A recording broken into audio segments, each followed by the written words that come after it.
किसानों को अन्नदाता और भगवान मानते हैं।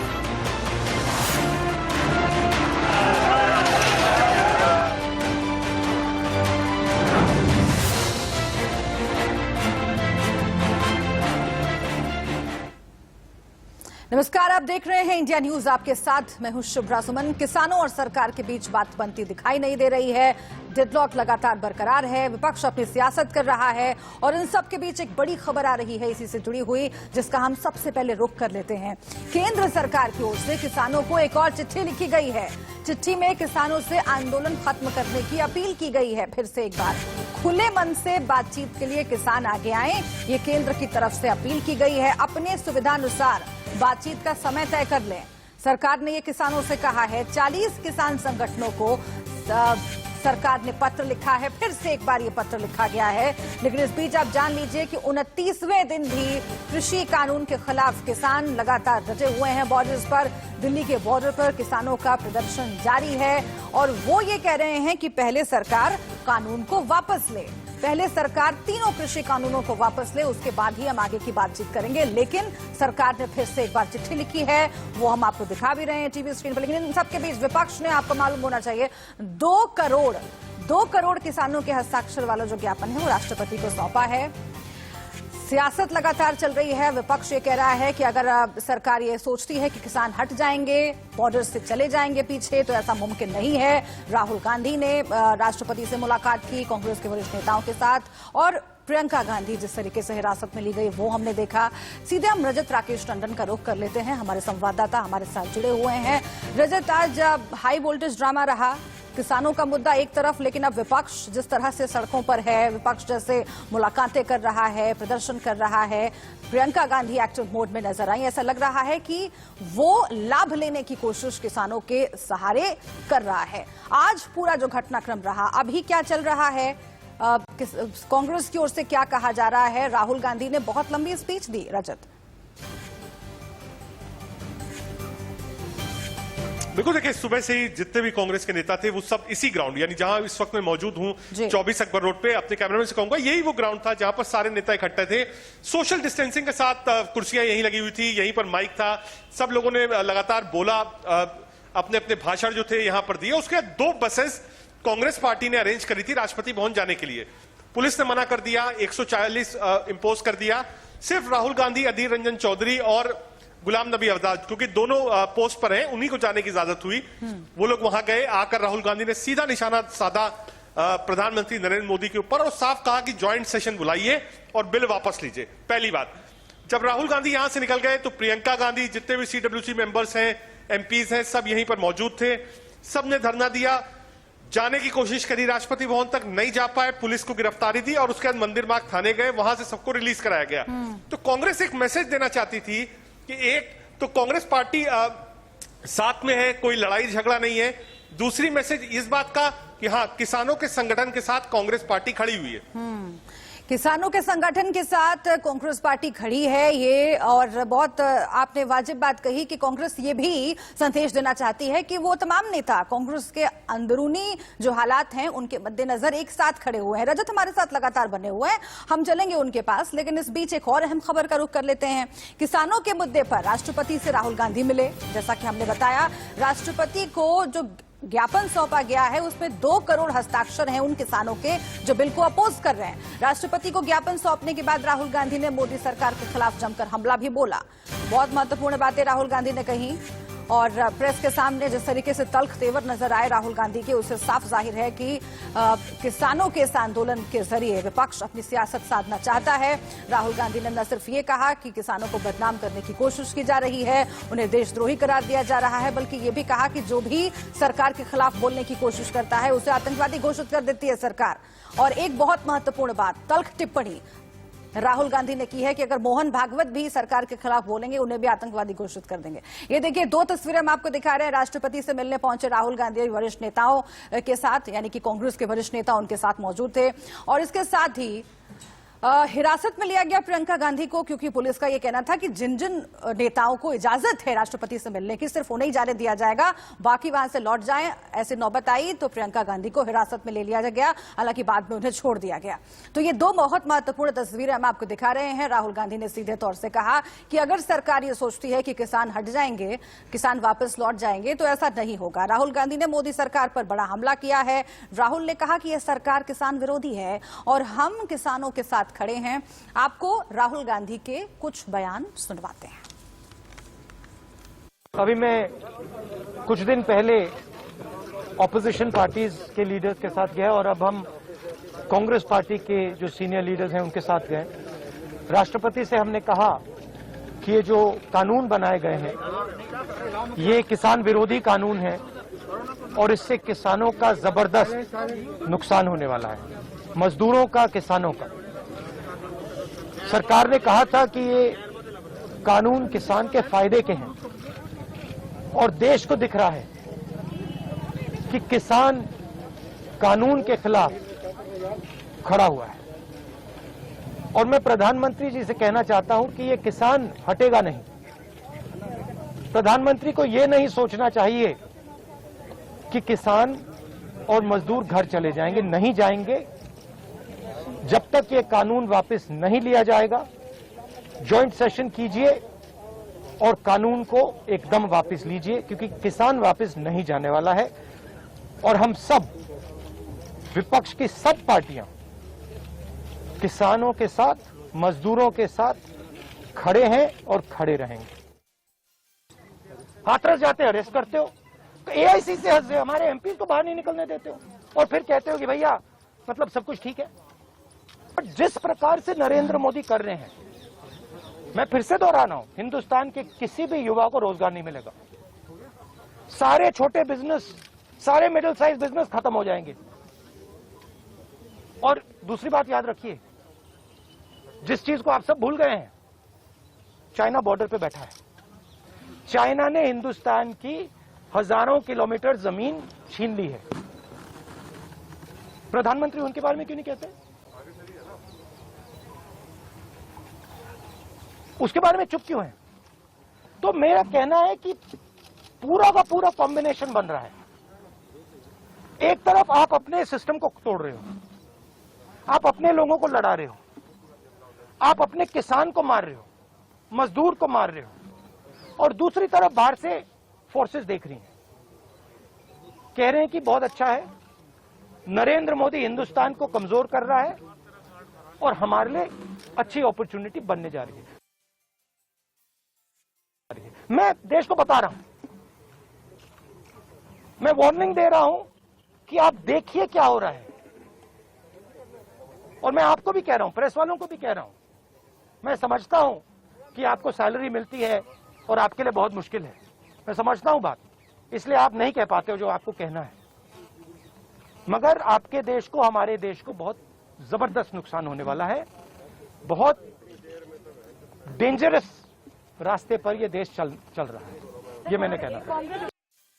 एक तरफ आप अपने सिस्टम को तोड़ रहे हो, आप अपने लोगों को लड़ा रहे हो, आप अपने किसान को मार रहे हो, मजदूर को मार रहे हो, और दूसरी तरफ बाहर से फोर्सेस देख रही हैं, कह रहे हैं कि बहुत अच्छा है, नरेंद्र मोदी हिंदुस्तान को कमजोर कर रहा है और हमारे लिए अच्छी अपॉर्चुनिटी बनने जा रही है। मैं देश को बता रहा हूं, मैं वार्निंग दे रहा हूं कि आप देखिए क्या हो रहा है। तरीका है डिटेन करना, मारना, पीटना, ये इनका तरीका है, बट हम नहीं, इंडिया में कोई डेमोक्रेसी नहीं है। डेमोक्रेसी इंडिया में ये मतलब आपके इमेजिनेशन में हो सकती है, मगर रियलिटी में है नहीं। हिंदुस्तान के एग्रीकल्चरल सिस्टम में कौन इन्वेस्ट करेगा और कौन पैसा बनाएगा? हिंदुस्तान के एग्रीकल्चरल सिस्टम में आज तक किसान ने इन्वेस्टमेंट किया है, मजदूर ने इन्वेस्टमेंट किया है। ये जो जवान हमारी सेना बॉर्डर पे खड़े हैं, इनके माता पिताओं ने किया है। इन्वेस्टमेंट ये करते हैं और रिटर्न किसको मिलता है? रिटर्न 2-3 उनके उद्योगपति मित्रों को मिलता है। ये पूरा देश जानता है, पूरा देश इस बात को समझता है। तो किसानों के मसले पर बोल रहे थे राहुल गांधी, सरहद का भी जिक्र ले आए, अर्थव्यवस्था का जिक्र किया और मोदी सरकार पर हमला बोला। इसके साथ ही कांग्रेस नेता गुलाम नबी आजाद ने भी किसानों के समर्थन में मोदी सरकार की घेराबंदी की। उनसे बात की है हमारे संवाददाता रजत राकेश टंडन ने। विपक्ष के नेता राज्यसभा में गुलाम नबी आजाद साहब है। आजाद साहब, ज्वाइंट पार्लियामेंट्री सेशन हमारी मांग तो है सेशन बुलाना चाहिए और ये जो बिल है, कानून है, इनको वापस लाना चाहिए। बहुत शुक्रिया हमसे बातचीत करने के लिए। तो इस बीच हमारे साथ हमारे दो संवाददाता जुड़े हुए हैं। रजत राकेश टंडन लगातार जुड़े हुए हैं, उनसे बातचीत करते रहेंगे। लेकिन आदित्य नायर भी सिंघू बॉर्डर से जुड़ गए हैं हमारे साथ। पहले आदित्य, मैं आपका ही रुख करती हूं क्योंकि एक और बहुत अहम चिट्ठी सरकार की ओर से गई है। पहले भी चिट्ठियों का दौर चला, किसानों ने सिरे से नकार दिया और ये कहा कि पहले कानून वापस लीजिए, उसके बाद ही आगे की कोई बात होगी। ये जो नई चिट्ठी है, क्या इसमें कोई नई बात है? क्योंकि सरकार की मंशा ऐसी लग नहीं रही है कि वो कानूनों को वापस लेगी। अब तो जो समर्थन में है किसान, उनके सहारे सरकार आगे बढ़ना चाहती है। तो ऐसे में इस चिट्ठी में क्या है, मजमून क्या है इसका और क्या अहमियत इसकी? जी देखिए, चिट्ठी यही कह रही है कि 2 करोड़ अगर किसान साथ में है तो इस कानून के खिलाफ एक मेजॉरिटी है जो कांग्रेस दिखाना चाहती है कि जो मेजॉरिटी है जो कांग्रेस के तरफ से खत लिख के प्रधानमंत्री को कह रही है कि इस कानून को वापस लिया जाना चाहिए। उसमें ये भी लिखा, उसमें ये भी कहा जा रहा है कि जैसे एक जॉइंट सेशन बुलाना बहुत ज़रूरी है और ये तब जब बंगाल और बिहार जैसे इलेक्शन के टाइम पर खुद बीजेपी इतने सारे रैलीज जब कर रही है तो एक पार्लियामेंट का सेशन बुलाना, जबकि इतना बड़ा किसान बिल का, किसान आंदोलन का मुद्दा चल रहा है, तो ऐसे में जॉइंट सेशन का बुलाना बहुत जरूरी है। तो कांग्रेस अपनी तरफ से ये दिखाना चाहती है कि उनके साथ भी किसान जुड़ा हुआ है। पर सिंघू टिकरी बॉर्डर पे किसानों का कहना यह है कि हम इस पूरे जो प्रोटेस्ट है उसको किसी भी तरीके से पॉलिटिसाइज होने नहीं देंगे। हम यहाँ पे किसान है, आपका समर्थन है, उसके लिए हम धन्यवाद करना चाहते हैं, पर ये जो पूरा आंदोलन है ये किसानों का रहा है और किसानों का ही रहेगा। चलिए, रजत राकेश टंडन का फिर से एक बार रुख कर लेते हैं। रजत, जिस तरीके से राहुल गांधी ने हमला बोला है, 2 बहुत महत्वपूर्ण बातें हैं। एक तो ये कि कृषि कानूनों को लेकर वो सरकार को घेर रहे हैं और ये कहना है कि ये पूंजीपतियों के हक में है, किसानों के खिलाफ है, कृषि की हालत खराब हो जाएगी। और दूसरा, जिस तरह से संबित पात्रा ने प्रेस कॉन्फ्रेंस की और इससे पहले भी तमाम जो केंद्रीय मंत्री हैं उनकी तरफ से कहा जा चुका है कि नक्सलियों ने कैप्चर कर लिया है, कभी ये कह दिया जाता है, लेफ्टिस्ट ने कैप्चर कर लिया है, कभी ये कह दिया जाता है। इस मसले पर भी राहुल गांधी आक्रामक नजर आए और कहा कि सबको आतंकवादी घोषित कर देती है सरकार, जो भी खिलाफ बोलता है। मोहन भागवत भी अगर कल को विरोध करेंगे तो उन्हें भी आतंकवादी घोषित कर देंगे। तो ये जो तल्खी नजर आई, ये जो टिप्पणी है राहुल गांधी की, क्या दिखाती है आगे कांग्रेस की सियासत को लेकर? देखिए, कांग्रेस की सियासत भी शुभ्रा थोड़ी बदल रही है, इसको भी समझना पड़ेगा। फोर्थ फ्रंट में आपने राहुल गांधी को रखा है। अब तक सोनिया गांधी इंटरिम प्रेसिडेंट थी, कोविड काल में सोनिया गांधी बाहर नहीं आ रही है, तो जो भी जगह है आप देखिए लीडरशिप के रूप में राहुल गांधी को आगे किया जा रहा है। तो एक सिग्नल भी है कि सबसे टफेस्ट अटैक कांग्रेस पार्टी की तरफ से राहुल गांधी कर रहे हैं और पार्टी में एक बड़ा तबका है जो चाहता है कि फरवरी यानी 2 महीने बाद जो चुनाव हो रहा है वो राहुल गांधी को अध्यक्ष बनाया जाए।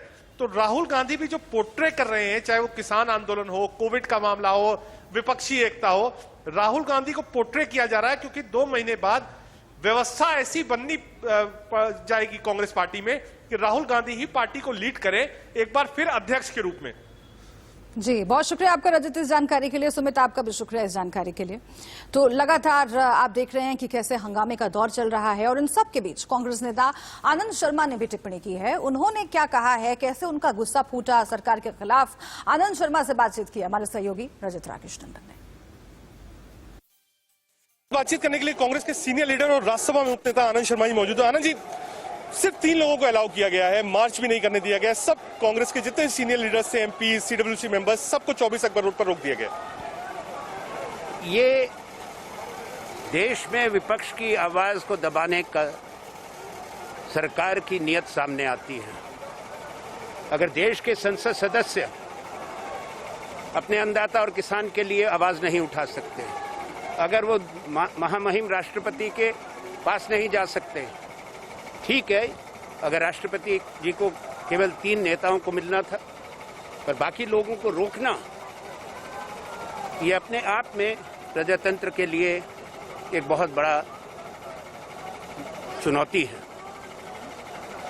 इस तरह का रवैया इस सरकार के राजहट और अहंकार को सामने लाता है। गलत तरीके से कानून पास किए गए, किसानों के हित की अनदेखी हो रही है। इस कड़कड़ाती सर्दी में लाखों किसान आंदोलन में हैं, 30 से ज्यादा की मृत्यु हो गई। सरकार संवेदनहीन है। सरकार से हम कहते हैं राजहट छोड़ दें, देश के अन्नदाता का सम्मान। सरकार कह रही है कि कांग्रेस जो है इस पर पॉलिटिक्स कर रही है, कांग्रेस ही इस प्रोटेस्ट को आगे कर रही है। क्या वो जो लाखों किसान बैठा है, जो अपने अधिकार के लिए गुहार लगा रहा है, क्या वो राजनीति है? अरे सर, सरकार के साथ मजबूरी क्या है? सरकार कह रही है हम अमेंडमेंट्स मान लेंगे लेकिन बिल वापस नहीं लेंगे। नहीं, बिल पास कैसे किया गया बिना स्टैंडिंग कमेटी को भेजे, बिना चर्चा के? कोई कानून नहीं बनता जब तक उस पर विस्तृत रूप में उसकी जांच परख स्टैंडिंग कमेटी नहीं करती। सीधा बिल लाए और पास कर दिया, वोट नहीं पड़ने दिया, विपक्ष की आवाज को दबा दिया। प्राइम मिनिस्टर ने सर कई मौकों पे कहा कि ये ऐसा कानून है जिससे बिचौलिया खत्म हो जाएंगे, फार्मर्स को फायदा होगा। अगर किसान कह रहा है हमको नहीं चाहिए, तो किसान को की बात सुननी है या प्रधानमंत्री जी को किसान का ज्यादा पता है? बहुत शुक्रिया हमसे बातचीत करने के लिए। कैमरामैन प्रमोद के साथ रत राकेश टंडन, इंडिया न्यूज दिल्ली। तो देखिए, कांग्रेस ये कह रही है कि किसान अगर नहीं चाहता है तो क्यों ये कृषि कानून थोपे जा रहे हैं उन पर। सरकार ये कह रही है कि बहुत थोड़े से किसान हैं जो नहीं चाहते हैं, बड़ा तबका एक ऐसा है किसानों का जो कृषि कानूनों का समर्थन कर रहा है। इस बीच हरियाणा के वरिष्ठ नेता रवनीत सिंह बिट्टू ने कहा कि सरकार ने अपनी मनमानी की है और किसानों के लिए बनाए गए कानून में किसी से राय मशवरा नहीं किया है। रवनीत सिंह से बातचीत की है हमारे संवाददाता सुमित दुबे ने। किसान प्रदेश यानी पंजाब और हरियाणा, ये कहना बिल्कुल गलत नहीं होगा। हमारे साथ बातचीत करने के लिए पंजाब से सांसद बिट्टू साहब हैं। और बिट्टू जी, लगातार जो पंजाब के किसान हैं, पंजाब के किसान इस बात को कह रहे हैं कि जब तक बिल वापस नहीं होगा हम नहीं जाएंगे, अमेंडमेंट्स हमको स्वीकार नहीं है, एमएसपी पर कोई रिटर्न वो आता है वो भी हमको स्वीकार नहीं है। पंजाब इसे कैसे देखता है? और कांग्रेस पर आरोप लग रहा है कि कांग्रेस इस पर राजनीति कर रही है। किसी का जोर है उनके ऊपर, बताओ कोई कर सकता है किसान को वापस? वो तो अपने अपने हुड्डा साहब, और हमें पता है वो तो ये कह के आए हुए हैं, सौगंधे उठा के आए हैं, हमने मर के जाना, जहां बिल वापस होंगे, जहां से हमारी लाशें आएगी उस आप समझ लो। और चीफ कमांडर हैं जो हमारे प्रेसिडेंट हैं जिनको मिलके जाना है। हमारी हरियाणा और पंजाब की फौज है जो बॉर्डरों पे रक्षा कर रही है। कहीं वो हथियार छोड़ के अपने बच्चों को यहाँ, अपने भाइयों को, अपने माँ बाप को यहाँ देख के कहीं वो विद्रोह करके ना आ जाए कमांडर, चीफ कमांडर सब उसे बचाएं। रवनीत सिंह बिट्टू साफ कह रहे थे कि किसान और कांग्रेस पीछे हटने वाली नहीं है। कैमरामैन प्रमोद के साथ रत राकेश टंडन, इंडिया न्यूज दिल्ली। तो किसानों के आंदोलन के सहारे विपक्ष भी अपनी सियासत साधना चाहता है। कांग्रेस के तमाम नेता मीडिया से बातचीत कर रहे हैं, अलग अलग बयान दे रहे हैं सरकार के खिलाफ। कांग्रेस के आंदोलन पर, किसानों के आंदोलन पर रणदीप सुरजेवाला ने क्या कुछ कहा है, आपको सुनवाते हैं। सुरजेवाला हमारे साथ है। सर, आपको परमिशन नहीं दी गई है मार्च करने की, 144 धारा की दुहाई दी गई है, बात कही गई है। इजाजत क्यों नहीं दी जा रही? क्या देश के सांसद देश के राष्ट्रपति भवन तक नहीं जा सकते? देश के सांसद देश के संसद भवन तक नहीं जा सकते? क्या कांग्रेस के नेता उग्रवादी हैं, आतंकवादी हैं? क्या हम देशद्रोही हैं? क्या किसान की आवाज उठाना अब इस देश में पाप हो गया है? 1,75,00,000 दस्तखत राहुल गांधी जी के नेतृत्व में किसानों के खेती विरोधी बिलों के खिलाफ लाए हैं। सरकार को चाहिए अपना अहंकार छोड़े। दिल्ली के दरबार का अहंकार अब टूटने वाला है। एक सवाल हो रहा है सर कि क्या इनसे लगता है कि आपको कोई असर पड़ेगा, राष्ट्रपति इंटरवेन करेंगे? ये जो 2.25 करोड़ सिग्नेचर आपने इकट्ठे किए, इससे कोई फर्क पड़ेगा? क्यों नहीं करेंगे? करोड़ों देश के लोग आंदोलन पर हैं, क्यों नहीं करेंगे? उन्हें करना चाहिए। बहुत बहुत शुक्रिया बात करने का। तो ये थे रणदीप सिंह सुरजेवाला। Sumit Kumar Dubey, India News Delhi. तो कांग्रेस कह रही है कि अहंकार छोड़े सरकार, सरकार कह रही है कि सियासत छोड़े विपक्ष।